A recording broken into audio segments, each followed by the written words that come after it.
Mamerina fiarabananao hatrany mahatratra ny andro fahasivy amin'ny 20 andro ankalazana ny fetiny reny amin'ity taona 2024 ity androany indray dia fasety anankiray maha andraikitra ny mahareny no ifampizarako aminao. Amintsika malagasy moa matetika rehefa vehivavy no tsy miteraka dia tena ohatran'ny hoe tsy misy dikany. Atao tsinotsinona indrindra raha vehivavy manambadika tsy miteraka. Fa ny mahagaga nefa rehefa bevoka sy miteraka indray ilay vehivavy dia ohatran'ny tsy asiana dikany izany ilay izy. Ohatran'ny hoe tsy mifanaraka amin'ilay fanaovana tsinotsinona an'ilay tsy miteraka ny mahazava-dehibe an'ilay maniteraka. Fa be dia be ny vehivavy rehefa hoe bevoka dia ohatran'ny hoe zavatra mandeha ho azy koa ilay izy izany. Io tsy misy zavatra be mila homanina izany fa hay ho azy foana izany miteraka izany. Efa naturel io dia ohatran'ny hoe tsy miraharaha loatra, indrindra reny fahendrena malagasy, fahendrena tsy voapirofo siantifika fa natolotr'Andriamanitra ny renin-jaza reny isika reny ankehitriny indrindrandrindra rehefa mitondra voka fa ohatran'ny hoe ilay siansy ihany no fahendrena ambony indrindra. Dia izay rehetrarehetra tsy any amin'ny dokotera, tsy any amin'ny hopitaly fa fanomezam-pahasoavana ananan'ny renin-jaza ankehitriny dia efa manomboka ataontsika tsinotsinona. Fa izaho manokana koa aloha izany dia tena mijoro vavolombelona, teolojiana, mpianatra teolojia, efa mpiandry izany bevoka fa tsy nisy nataoko tsinotsinona reny fampitandremana nentim-paharazana. Izaho moa dia nomen'Andriamanitra fahasoavana manokana fa tena tamin'izay nianatra tany amin'ny salita tany Fianaratsoa tsy haivoka eto sy tsaroako amin'izao fankalazana ny fetiny reny izao koa misy an'izay mamany Mario izay. Tena nomeny Jesosy anay izy nanampy anay nikarakara anay satria izay mivady samy mpianatra, samy manao memoara dia izy izany no mba nanampy anay tao an-trano dia izy koa manana an'ilay fanomezam-pahasoavana maharenin-jaza. Izaho izany tsy ilay sahirana mandeha rehefa tonga tany Majunga izay tena mandeha bajaj lavitra be avy any Mavoky mandeha any tany Malandy mihoatra. Fa tamin'ny tany Fianaratsoa izaho dia tena ray aman-dreny reninay tao an-trano ihany no manoatra anahy dia tena mampirisika mila mifoha alohan'ny masoandro miposaka hozy izy tokony efa mifoha izany vehivavy bevoka izany dia mandeha tongotra iny anankiray moa tena tsy vitako satria ny anahy ilay torimaso tena zavatra tsy azo leferina mihitsy.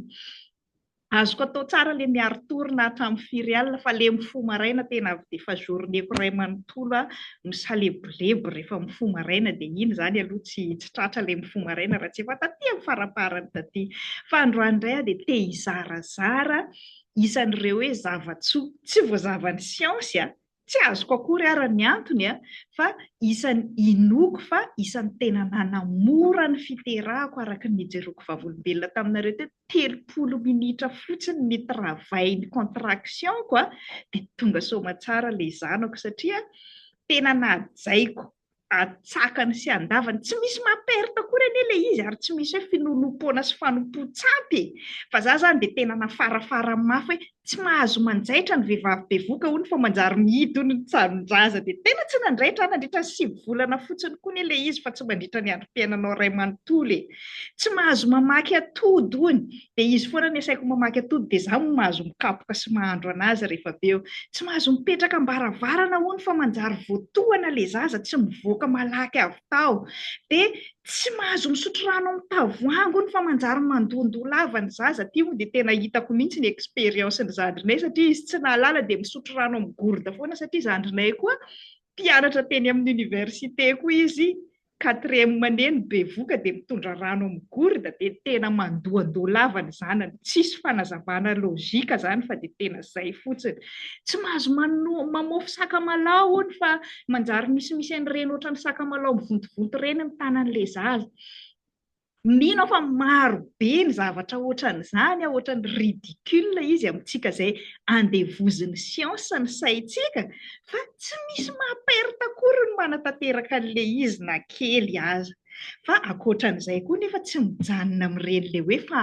fahalalana traditionnel ireny fotsiny, fa vao bevoka koa dia tena ilaina no makany amin'ny dokotera. Be dia be ny vehivavy any ambanivohitra any tsy mba misafo mihitsy, tsy mba jerena hoe sao dia mba misy zavatra efa tokony ampiana amin'ny fahasalamanay mianaka dia normal be raha be dia be ny vehivavy maty eo am-piterahana na ilay zazakely tsy azo eo am-piterahana, na ny tena mampalahelo aza indraindray izy mianaka mihitsy ny miara-maty satria araka ny lazaiko teo azafady zavatra sarotra ny fiterahana, mila arahana maso any amin'ny hopitaly. Tsy mila hoe manao écho lafo be, io zany mba isan'ny zavatra mba maimaim-poana raisin'ny fanjakana sy ny ministeran'ny fahasalamana an-tanana io fanarahana maso ny reny bevoka sy teraka io maimaim-poana eny amin'ireny CSB reny mandehana misafo mba jerena hoe mety hoviana ny teraka, jerena sao dia latsaka ambany loatra le zaza na misy aretina indrindrandrindra azo avy amin'ny firaisana ara-nofo vao manomboka ny voka reny bevoka dia jereo sao dia misy aretina satria tsy fantatra ao intsony na avy amin'ny firaisana ara-nofo le izy na sendra mikroba le izy dia vao manomboka le voka dia jereo ny fahasalamanao, fa indraindray lasa le zaza no sembana, lasa misy amin'iny fotoanany fiterahana iny araka ny fanazavan'ny dokotera tamin'izaho bevoka ary moa dia hoe raha misy infection amin'io vagintsika amin'ile lalana ivoan'le zaza dia mety mahajamba le mason'le zaza le izy, dia ohatrany hoe azaraina n'ilay misy odimoka ho an'ny vehivavy bevoka fa tena ilaintsika ny miaro tena amin'ny tazomoka, ny aretina rehetrarehetra zany fragile be tsika vehivavy rehefa bevoka dia ankoatran'ireny fitandremana n'ireny fahalalana nentim-paharazana reny dia mila tandremantsika reny bevoka koa ny aretina rehetrarehetra. Rehefa bevoka anao tsy mahazo mihinana ny fanafody rehetrarehetra, raha hitantsika reny fanafody amin'ny farmasia reny be dia be ny misy notisy tsy ho azo hohanin'ny vehivavy bevoka satria fragile zany le zaza ao an-kibontsika sy atsika rehefa bevoka. Hormone le progestérone sy estrogène isam-bolana miverina mahatonga fadim-bolana iny zany mivadika hormone hafa rehefa bevoka atsika dia zay mahatonga an'le toe-batantsika, ilay filatsika, ilay zavatra rehetrarehetra momba antsika miova mandritra n'io 9 volana io dia misy fanafody hafa mihitsy mifanaraka amintsika amin'io, dia na marary loha ary ianao na marary nify dia aza avy dia mihinan-kinana an'ireny fanafody mahazatra anao le tamin'ny tsy bevoka reny, fa mila arahana maso tsara zany ny fahasalamantsika reny rehefa bevoka. Ary ity no isany tena mila tandremana tsara amin'ireny bevoka dia ny zava-mahadomelina, na toaka io na kafe io na mifoka na sigara na rongony na inona, izay zavatra rehetrarehetra ampidirintsika reny bevoka amin'ny vatantsika io zany dia iny no sakafon'ilay zanantsika satria mbola mihinana amin'ny alalan'ilay tadipoatra izy, izay zavatra rehetrarehetra hohaninao zany no miditra any amin'ilay zaza dia gaga fotsiny ianao rehefa hoe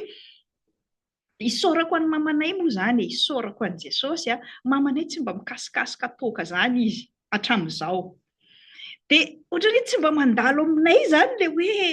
izay tsy mba nirarana tsy mahazo misotro toaka, isaky ny manao fetim-pianakaviana dia misotro toaka izay te hisotro toaka, dia ny ohatrany hoe traditionnanay mianakavy moa zany ohatrany hoe ny lehilahy no misotrosotro labiera sy ny mafapana dia ny vehivavy rehetrarehetra dia fa jus ny anay, dia ohatrany hoe tsy mandalo amin'ilay zaza tsony mihitsy zany hoe mety ho tafitsoropaka amin'ny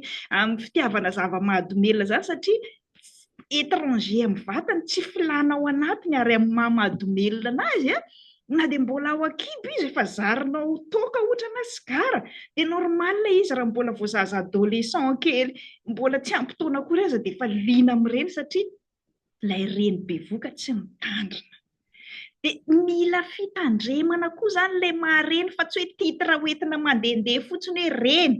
fa tena adidy aman'andraikitra manomboka eo amin'ny fitondrana voka.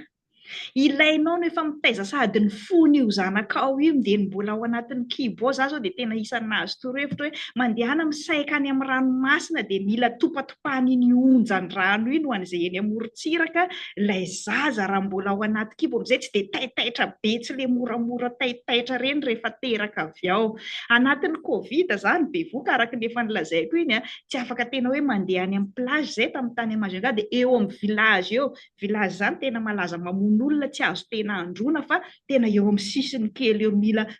domodomon'le onja fotsiny zany le kibonao fa tsy dia tena hoe ilomano be aka ambiance ao.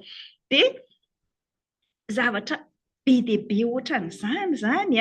no isany vidiana sy tandremana amin'ilay mareny. Dia rehefa teraka moa mazava ho azy ny fombantsika malagasy, mifana antsika vehivavy malagasy ankoatran'ny vehivavy ranginala. Misy ilay antsoina hoe ranginala, io koa tsy hoe finonom-poana na fanompoan-tsampy fa isika kristianina ankehitriny moa dia lasa kristianina ekstremista. Izay rehetra tsy voasoratra ao amin'ny baiboly na tsy nitenenin'ny misionera dia eritreretintsika fa sampy daholo. Fa tena misy zany karazan'olona ranginala zany hoe tsy mahazo mifana izy. Misy tena kozinanay tandroy iray sy reny zao nanambady lehilahy ranginala dia raha vao tsy avy dia topasana rano atao mangatsiaka hono izy rehefa teraka dia tena malemy. Misy tantininanay koa tena tandroy, tena mekany tao mihitsy moa zany izy dadabenay hoe zahay mifana avao tandroy moa tena tompon'ny fifanana io raha ny tena fifanana tandroy. Zay moa tonga anay mirahavavy, zay tena olona taitaifinina tsara daholo alohan'ny miteraka fa rehefa miteraka mpanaovy mamanay fanatandroy mihinana an'izao sosoa be amin'ny supera be misotro dite amin'ny litatra satria hono mila fenofenona le nono sakafon'le zaza, zany hoe tsy rehanao bevoka ihany fa indrindra rehefa mampinono koa anao dia zay rehetra hohaninao no hohaniny zaza iny. Dia atsika malagasy moa zany amin'le tsy fahampisan-kafo dia amin'iny fotoana mifana iny zany ianao no manao récupération tsy fahampiana vitamine sy ny calcium sy ny rehetra satria iny zaza kely iny tsy mihinana afa-tsy ny nononao izy dia mila zavatra ara-pahasalamana zany hohanin'ilay reny mba hara-pahasalamana n'ilay nono omeny an'ilay zaza. Dia mbola tandremana daholo koa zany na dia efa miteraka mandritra ny mampinono ny zavatra hohanin'ilay reny satria iny no makany amin'ilay zaza. Dia tsy mijanona treo ny andraikitra mahareny fa ho zaraiko aminao rapitso indray tsy rehefa hoe vita ny fampinonoana dia vita izay ny andraikitrako mahareny, efa tsy miankina amin'ny vatako intsony ny sakafon'ilay zanako dia mahazo misotro toaka amin'izay za dia mahazo mifoka amin'izay, fa mitohy isika reny no tena modely ataony zanantsika kopie-coller voalohany ka tsy izay hohanin'ny vavantsika ihany fa izay avoaka ny vavantsika, izay fietsika rehetrarehetra ataontsika koa dia iny no kopieny zanantsika ao an-trano. Ho zaraiko aminao rapitso indray ireo zava-dehibe tokony arovany reny indrindrandrindra mba hananany zanaka vanona eo amin'ny fiainana.